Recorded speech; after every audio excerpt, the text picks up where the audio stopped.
What's up, everyone, and welcome to episode 209 of Two Amazon Sellers and a Microphone, brought to you by Solozo. And today, this is going to be a lot of fun. We're bringing back one of our favorites for sure, Ben Leonard. What's up, Ben? How are you?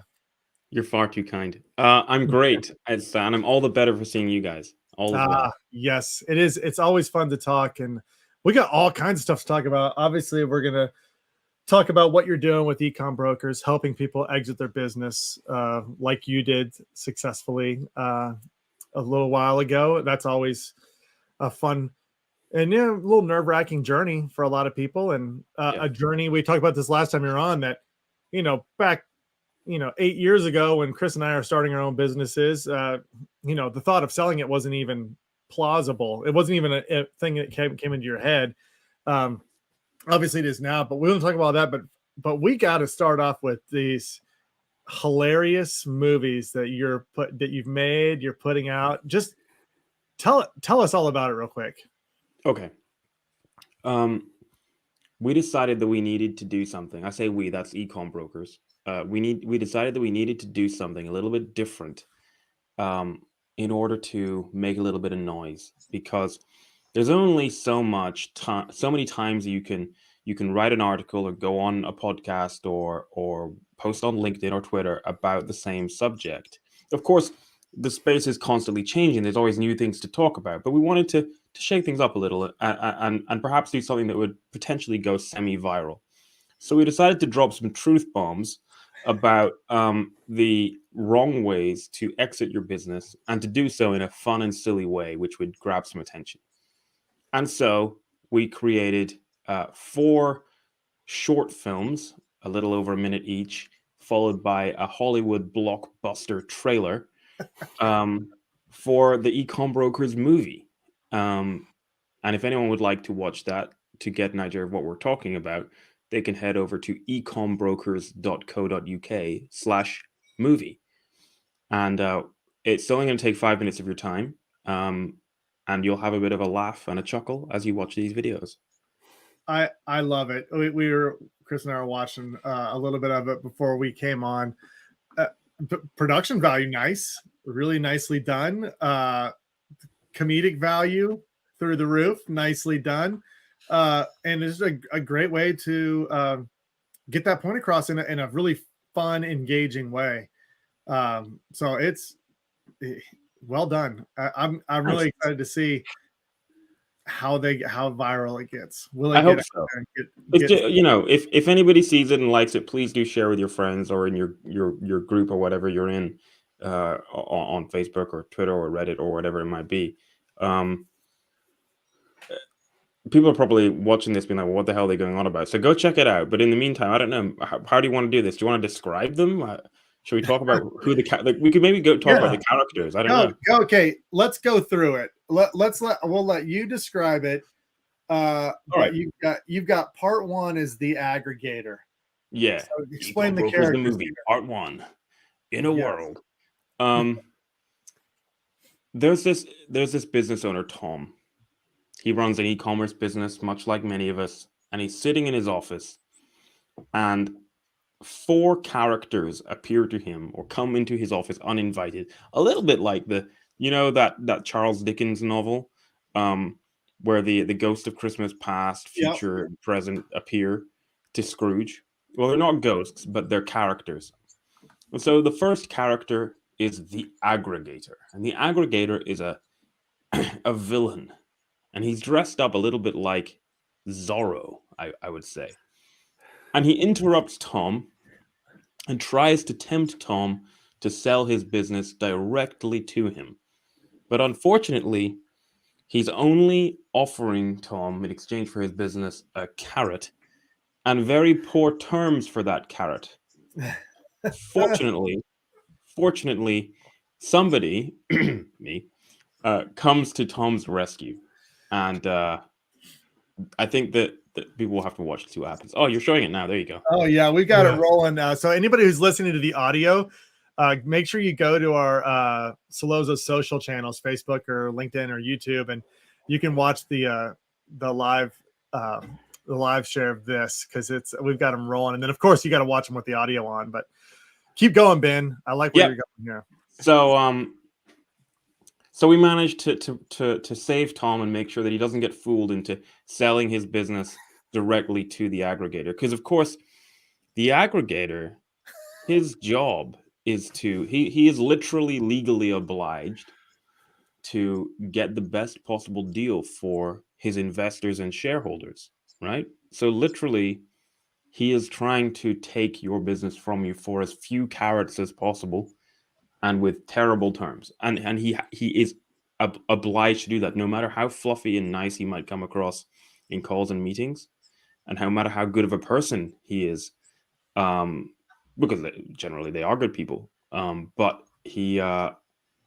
business is business, so you need somebody to help you there, or to help Tom in this case. And so then the next This is the flipper. character, the next character to appear to in Tom's office is the flipper. So for those watching the video version of this, you'll be seeing this now with no sound, but there's subtitles, so you can, or captions, so you can see what's going on. This is great. So if anyone's ever seen one of the greatest movies of all time, which of course is Men in Black, they'll know that there's a scene in which there is this like giant alien cockroach dude who's actually like inside of a human costume. Well, in our movie, we have got an aquatic friend in a human costume. There's a dolphin dressed as a human trying to convince Tom to flip his business and use a flipping service. And there's a lot of these services around now. There's almost a dozen, I think, brokerage style services or listing style websites with the word flip in their name. And so this flipper turns up and is trying to I can see Chris laughing away there, trying to convince Tom to flip his website, which of course is a terrible idea. Tom has poured his heart and soul into his business, and what he wants to do is carefully plan and execute an exit strategy, not flip it like some garlic press, or like trading Pokemon cards in the schoolyard at lunchtime. This is a real business, and a lot of these services are actually automated. In fact, one of the very well-known services of this kind sent an email around last week saying that they're increasing the threshold at which they automate the deals. And I think it was something like if your SDE was $300,000 or below, they were just going to automate the entire process, which is absolutely bonkers. And even above that, I know these services are outsourcing a lot of the work to VAs, etc. So last thing you want to do is treat your business with that kind of disrespect, such as to flip it. And so Tom thinks he's just kind of managed to see off two of these villains when another one turns up in his office. Cue the video. The market. Yeah, we took a little bit of inspiration from the Matrix here. So this character, Marketplacius, rather than Morpheus. Here he is. Rather than Morpheus, it's Marketplacius. That's awesome. And so this guy is possibly the worst of all of them, because in response to the problems associated with selling direct and the problems with these flipping services, this guy attempted to, and there's several of them, stand out from the crowd by solving a problem that doesn't exist, by solving the problem of broker fees and basically saying, hey, don't pay a broker.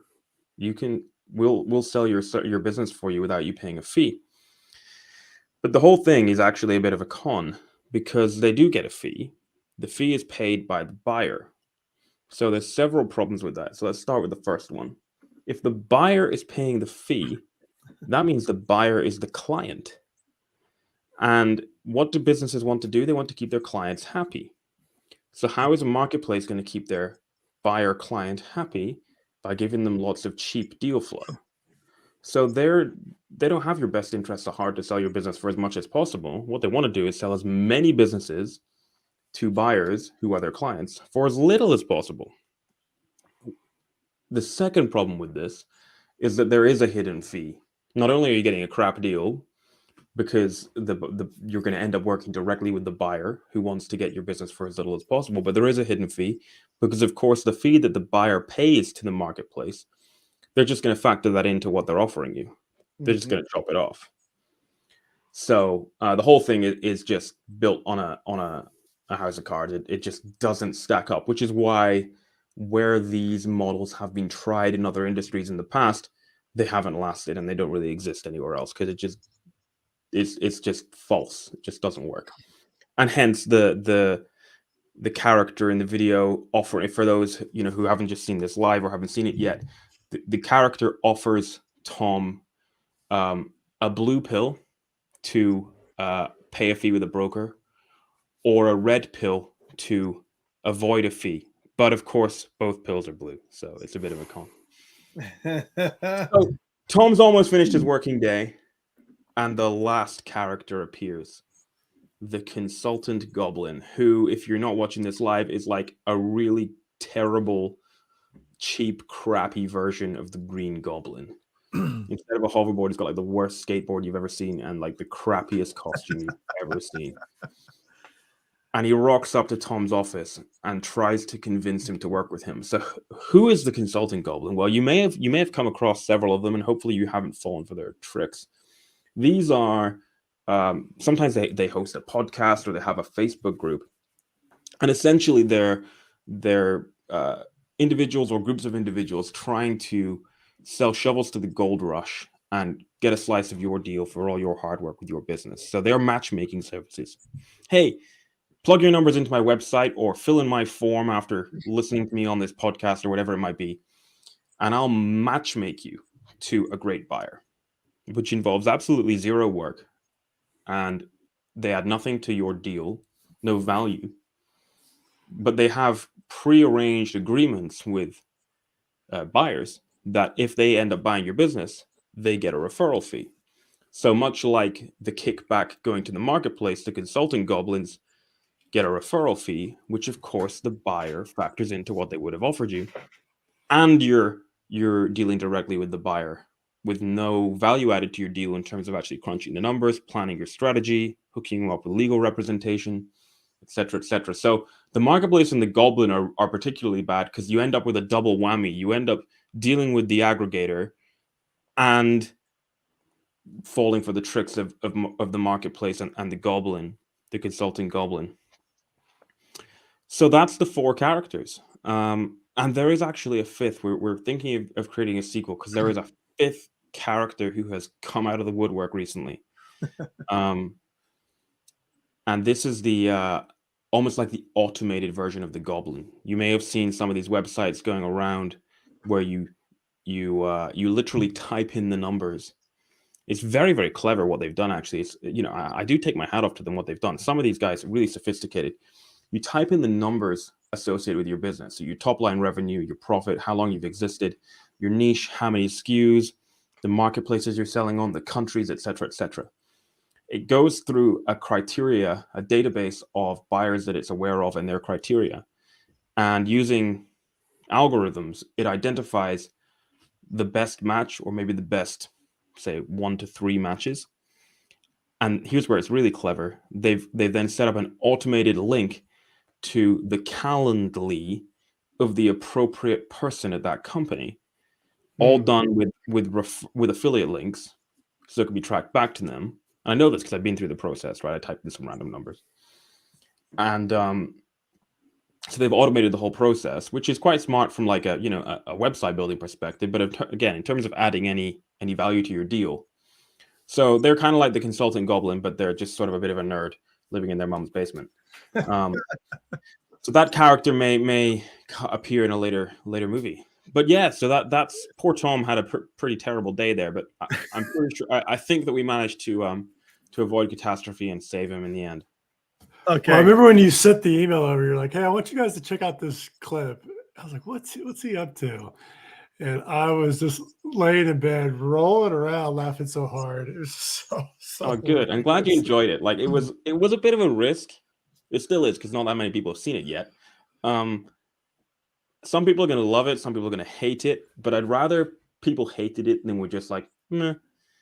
Because nobody cares about them. Yeah. I'll tell you what though,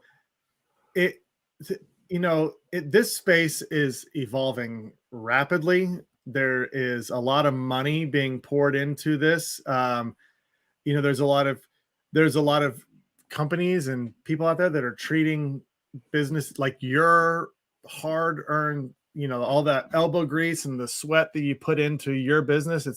They're commoditizing them. It's treating it like it's commodity.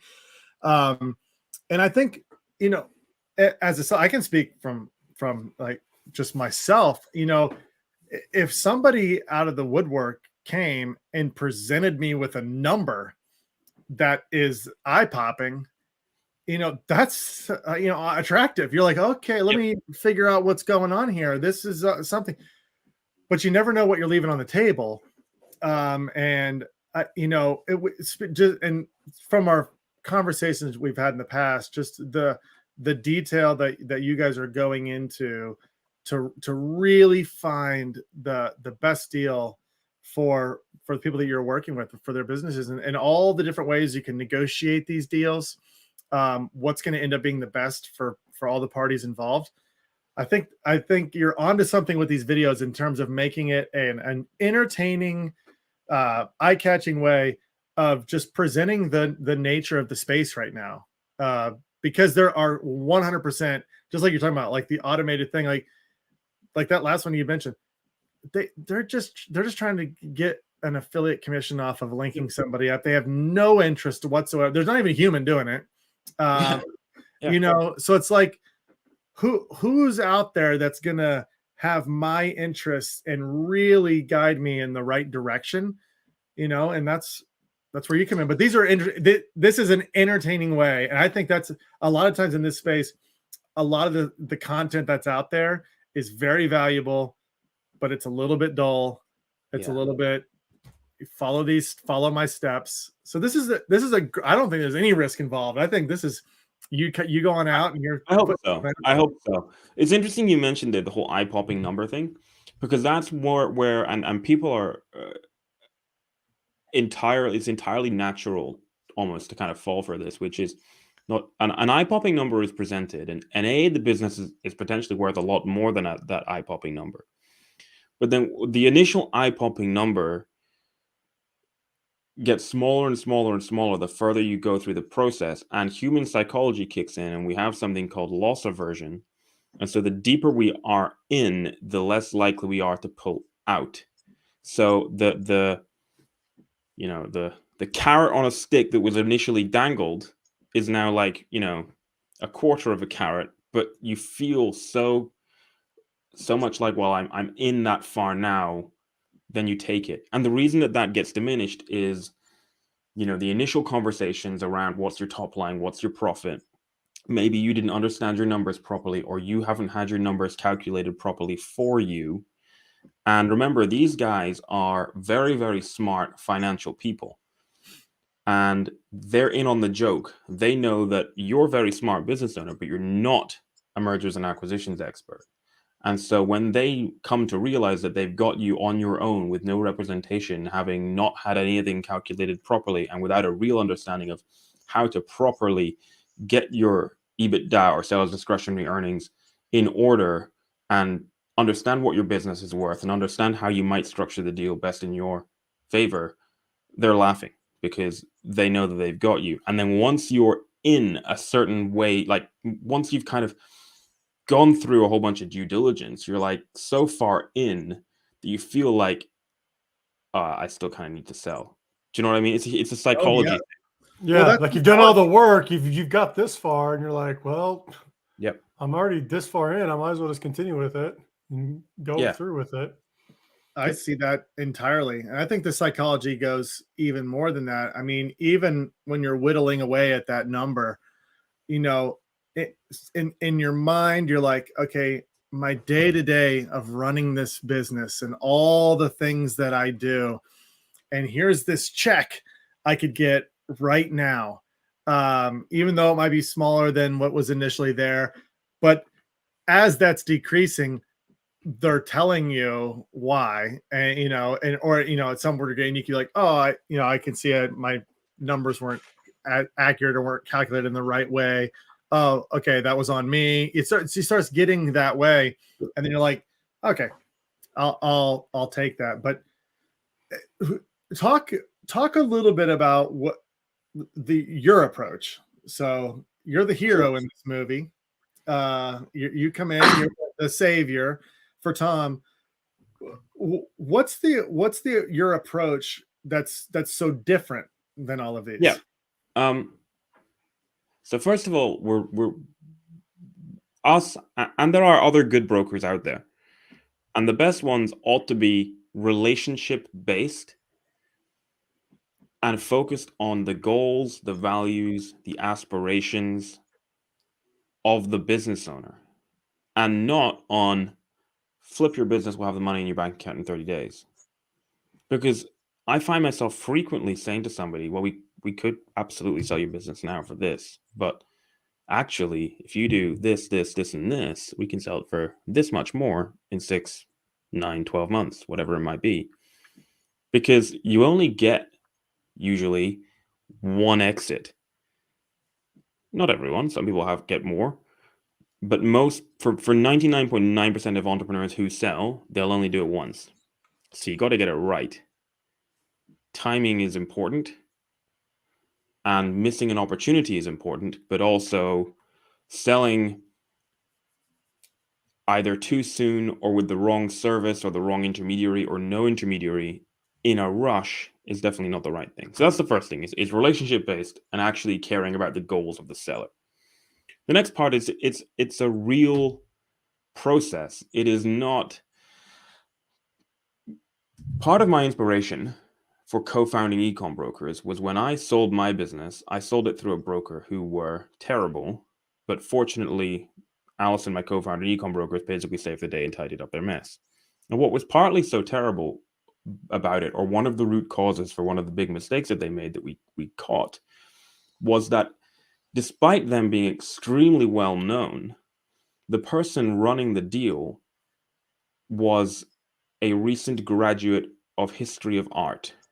And no disrespect to them, they had no experience on any side of the equation. They hadn't been an e-commerce business owner. They didn't have an exit under their belt. They didn't understand mergers and acquisitions, and they didn't understand accountancy. All that had been done is they'd been trained how to download reports from Amazon and Shopify, slap them in a Google sheet, take the average multiple of what they'd sold in the last 6 months and apply that to it. And in doing so, they made a monumental error that would have undervalued the business by 30%. So, whereas we take them through the business through a thorough process with chartered accountants with decades worth of experience to deeply understand the financials and squeeze every ounce of value out of the business. And then in conjunction with the analysis of the business, the operations, the industry, the niche, the vertical, what's going on in the marketplaces they're selling in, we come to understand, well, what are the untapped opportunities? What are the levers for growth that could A, be used to market the business to potential buyers, but B, be used to actually pull now or in the very near future to grow a bit more before we sell, right? Because as I mentioned before, we're about not necessarily rushing. That's not to say that we don't sell businesses pretty much as soon as we value them. Sometimes we do. Very often we do. Probably most of them we do. But not always. Because there's a fine balance between your business, timing is everything. The business needs to be growing, but not maxed out. And so it's about, for every business it's different. It's about deciding where on that trajectory is the right time to go to market. And sometimes that just depends on the circumstances of the seller and their goals and what they want. We sold a business recently for a guy who is now 81 and recently recovered from both a heart attack and cancer. And he's just done. He just doesn't want to do it for obvious reasons. But, the business itself, if he'd wanted to, he could have taken it further. But, his circumstances were such that he wanted to sell it. So that, again, it's about understanding the individual. The other part of what we do is not just the process itself of squeezing as much value out of the business, but it's marketing it properly and positioning it right to the right buyers. So it's not just pinging out an email to a bunch of people and taking a referral fee on the back end.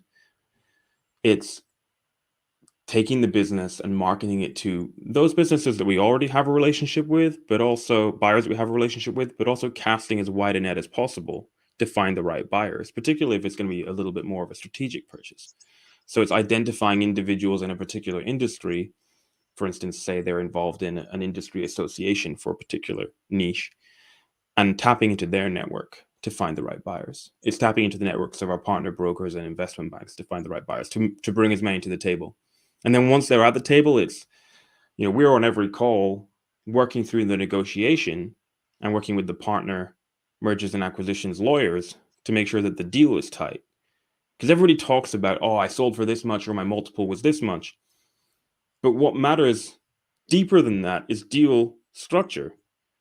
Because it's all very well saying I sold for this much, but what did the deal actually look like? That's important. And some of these characters that are in this movie, they talk about very high multiples and they show off on social media. We just sold a multiple for this or that.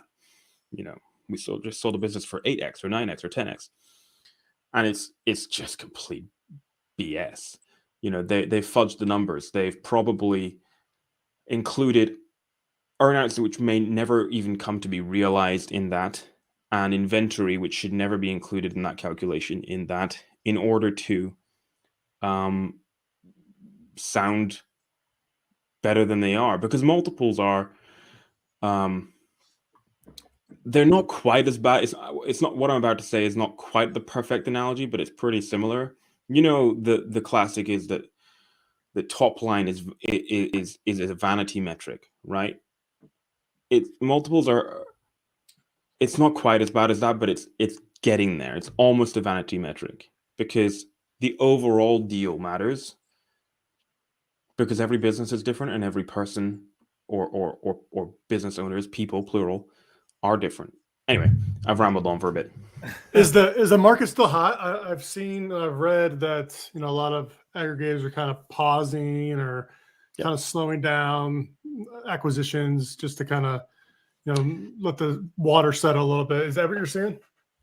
That's true, but it's important to add a bit of color to that, because it's a little bit like when there's any controversial issue, and this is something that kind of winds me up a bit in general.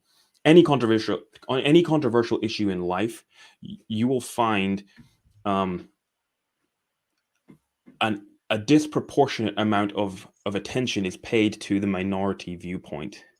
For example, and I don't want to get political here. In fact, it's not political because it's scientific. 99.99999% of scientists agree on the causes of climate change. And scientific papers have a consensus on that. And yet, the same amount of press coverage is given to the 0.00001% of skeptics.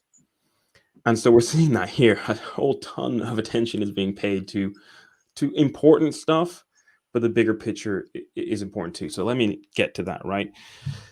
Yes, we're seeing a pullback, but it's mostly affecting some of the bigger, earlier players who made the mistake of somewhat probably arrogantly believing that these were not real big boy businesses.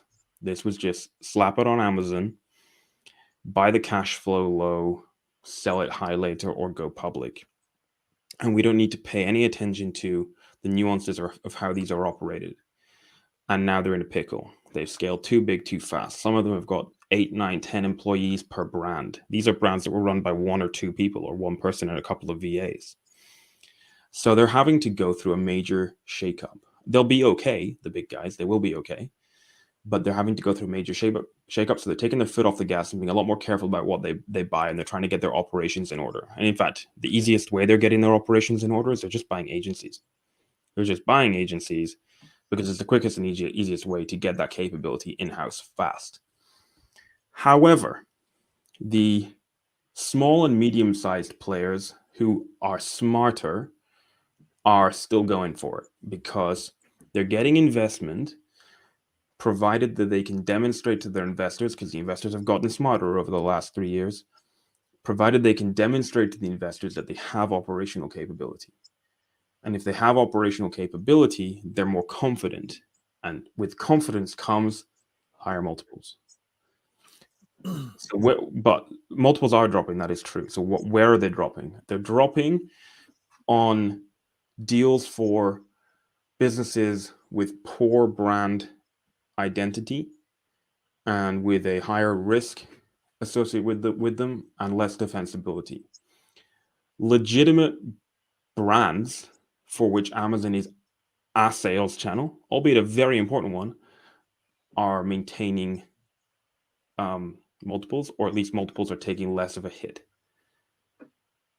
But where that is happening, it is possible with the right representation, and provided you actually have a really good business, to still structure the deal such that you can still get upside based on continued success of the business.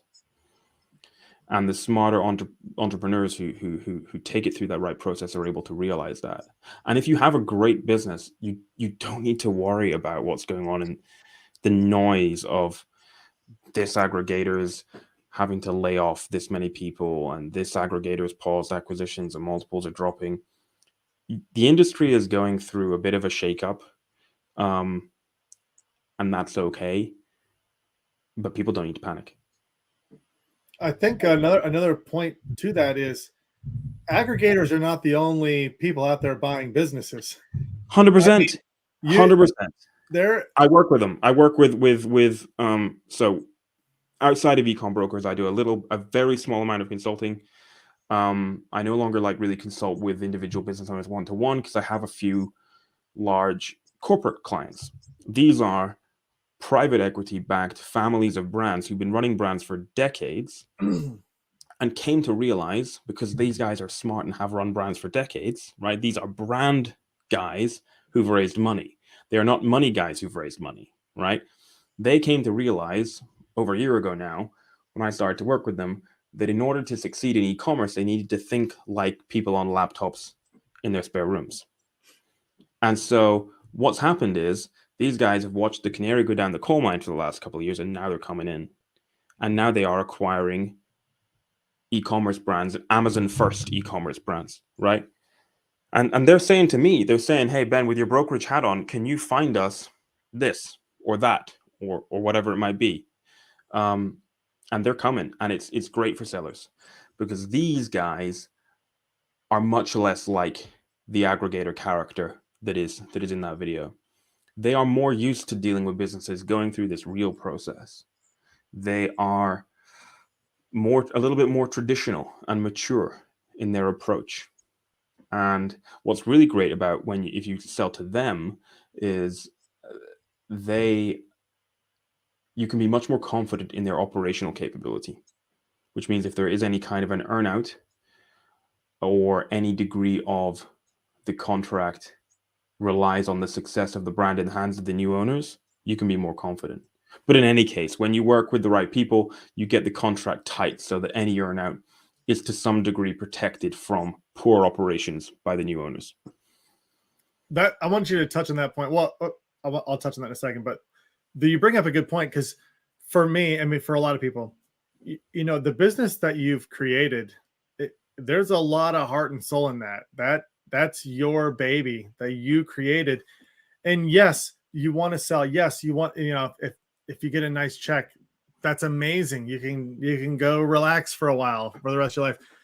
But in the back of your mind, you're like, I've got a lot of pride in that brand. And 5 years from now, I'd love to be sitting with my friends and be like, I started that, and it's rolling and it's successful. And there's something that is attached to you.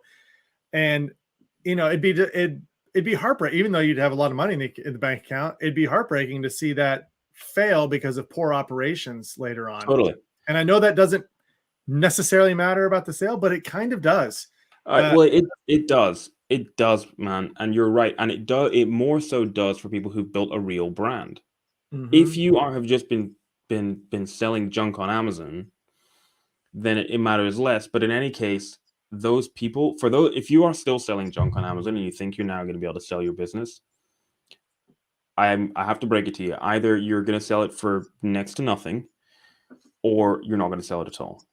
Because the days of aggregators acquiring cash flow just because it's there are basically done. Like, they've woken up and they've now recognized they have to buy brands. But coming back to your point about it being, your baby, well, why did Steve Jobs go back to Apple after he left? Because it broke his heart to see that it wasn't achieving its potential without him. Now, I'm not saying people are going to sell their business and then go back, but I'm just illustrating the point that you have some kind of emotional attachment to your brand. Mm-hmm. Now, the next point, what I was going to get to after that is, I think a lot of people, just on the surface, if they're just exploring exiting, they're seeing posts and seeing what people are selling theirs for, and they think it's a check. Like, they think, okay, today that I can sell this for $2 million, and I'll get that $2 million. But that's definitely not how most deals are structured. There's a lot of your deal or whatever you negotiate is on future performance. And you want to dive into that and talk about how you could get caught up in a poor structure on that. Yeah, come back to you. Absolutely. I mean, there's multiple ways to structure a deal. The most common is that you're going to sell 100% of the business. Within that, it is very common in e-commerce that you're going to you might get 100% cash at closing, but you might not even want 100% cash at closing, because you might want some form of an earnout. So it's quite likely that you'll sell between, say, 70 and 90% upfront, and the rest will be in a couple of different things. One would be a guaranteed payment after usually 6 months or a year, often referred to as a stability payment. And it's basically working capital. Or it's basically a way for the buyer. It's not working capital. It's a way for the buyer to withhold a bit of money for a period of time. Sometimes it's tied to obligations that you have in the transition process, but not always. And then the next part is earnouts, which is payments usually after 1 and then 2 years, sometimes 3, less common, provided the business hits a particular target. And that's usually tied to the baseline SDE. So if your baseline SDE on the business was 2 million, the earnout might be, so for example, a deal structure we did relatively recently, actually the baseline was 2 million. The baseline was 2 million. And this was a really great deal, actually, because the sellers recognized that there was a lot of potential for the business. So on top of everything they got guaranteed, the earnout was that if after the first year and also after the second year, the business exceeded the baseline SDE, the sellers would get 50% of the increment. So for example, if in year 1 it did 2.5 million, the sellers would get 50% of that 500,000 increment. So they got an extra 250 grand. If at the end of year 2, the business did 4 million, they'd get half of 2 million, which is, of course, 1 million. So it's a great way to have your cake and eat it, particularly if you're going to work, you're selling your business, you don't want a job, but if you're going to advise or work closely with the new owners on the running of the business, then you can ensure, and this again comes down to the tightness of the contract, right? One of the things we like to put in there is that the business owners are going to get read-only access to any accounts where the products are sold, so they can flag issues early. Because at 4:30 on a Friday afternoon, Bob in supply chain doesn't give a crap about your earnout, but you do, right? So if you can flag it early, then you can raise these issues. So that's an example with selling 100% of the business and earnouts. But you might want to retain equity. It's rare because fewer, particularly aggregators, fewer buyers have an appetite for that. But for instance, you might sell 80% of the business, keep 20%, and then when the business is sold on again in 2, 3, 5 years, and it's now at a much higher multiple because it's rolled into the larger portfolio of the new owners. So if you sold it at 4x and almost immediately after selling it, it's sitting there at 7x. A few years down the line, you're looking at 9, 12x, whatever it might be, and the business has grown. That 20% could be worth more than the initial 80% you sold. So you get a second payday for relatively little work, other than perhaps as some kind of an advisor. So that's for a business that really is going somewhere, for a legit brand that has a lot of potential growth left. That's an interesting way of doing it. There are things like seller notes, but this is less and less common in e-commerce when selling to an aggregator. That's more usual when you're selling to, say, a private individual who might be funding the business through, say, an SBA loan, or if you're in the States, or through some sort of a funding partner. A good one is Boopos. I don't know if anyone's heard of Boopos. We work with them. That's where, say, you're a private individual, you want to buy a business, you don't have the money, you can actually go to Boopos, where they fund pre-approved deals. So for some of our smaller deals, and we're doing fewer of them now, they actually pre-approve the funding so that Joe Blogs can actually go acquire a business with this, essentially a loan. So I digress. What's really important when you're thinking about deal structure is that it depends, again, on your goals. So, for example, and this kind of comes back to why multiples aren't as important as people talk about. I mentioned a few moments ago that business doing 2 million SDE and that attractive earnout. Well, we sold another business pretty recently for 100% cash at closing. It was doing 400 grand SDE, but they got, I think the multiple was something like 3.5. So it wasn't a huge multiple, but it was okay. And they wanted to sell the business and be done. And actually, considering the relatively poor strength of brand on that business, that was a pretty sweet deal. And the sellers walked off with well over $1 million, and they're very happy. So it all depends. Yes. And the fact that, if anybody's out there working with you, the fact that you're 100% on their side, trying to get the right deal and the right structure for them, whether it's any of those structures that you laid out. I mean, I learned something today just when you going through those different structures.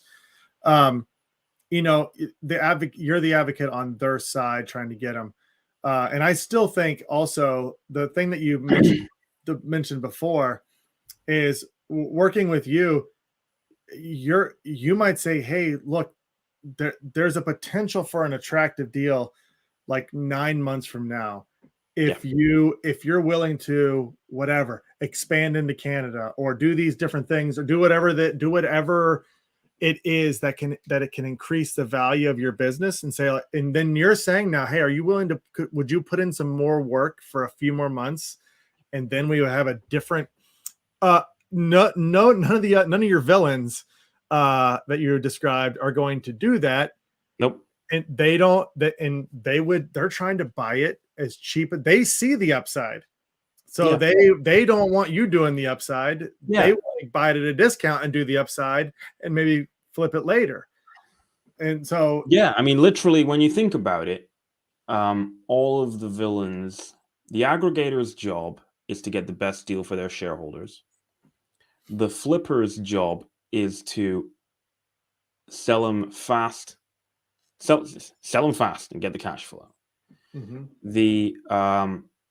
The marketplace's job is to do the best thing for their client, and their client's actually the buyer.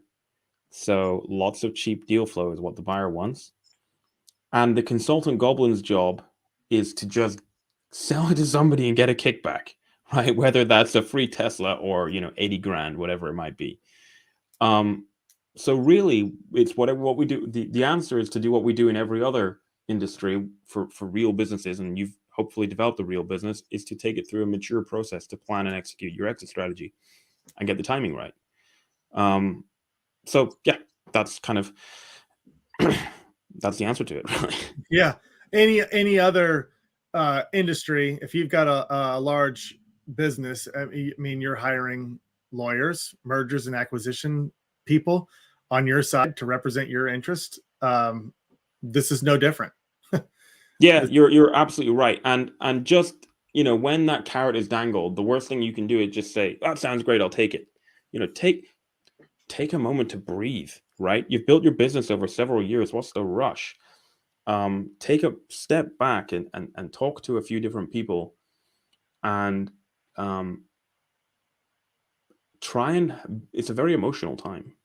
And so having somebody who can buffer that emotion and help you to take a step back and take a deep breath and think about what matters to you and what do you care about, and what are the things that you could actually do to get a bit more, or maybe the timing is right, but it's just a case of properly preparing it, calculating what it's worth, and then presenting it to the right buyers so that you have lots of Zorros presenting carrots to you.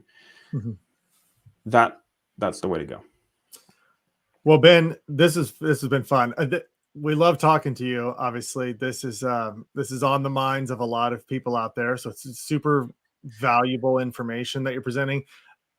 Everyone's got to go watch these videos. It's ecombrokers.co.uk/movie.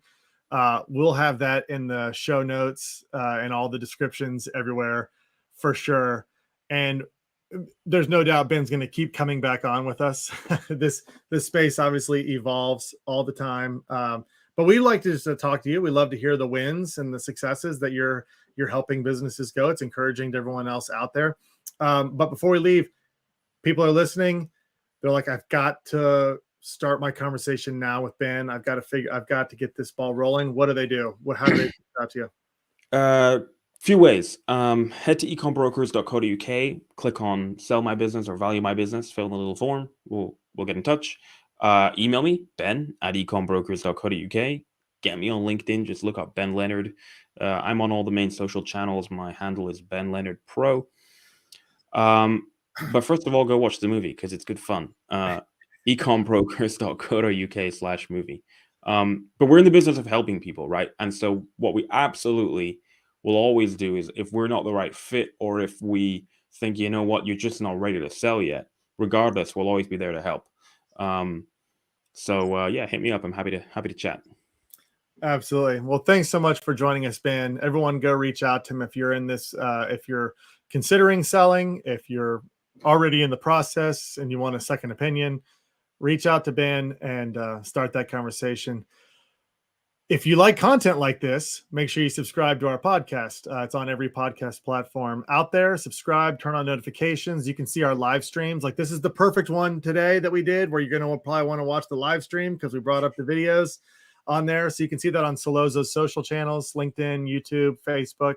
Go find us there. Subscribe there. Also, turn on notifications so you get notified when we go live. We do these almost every single day. So make sure you do that. And additionally, if you're struggling with your Amazon PPC right now, or you may be looking to sell, and hey, there's, you make sure you got to have your PPC strategies buttoned up. Make sure you're getting all the efficiencies out of them that you possibly can.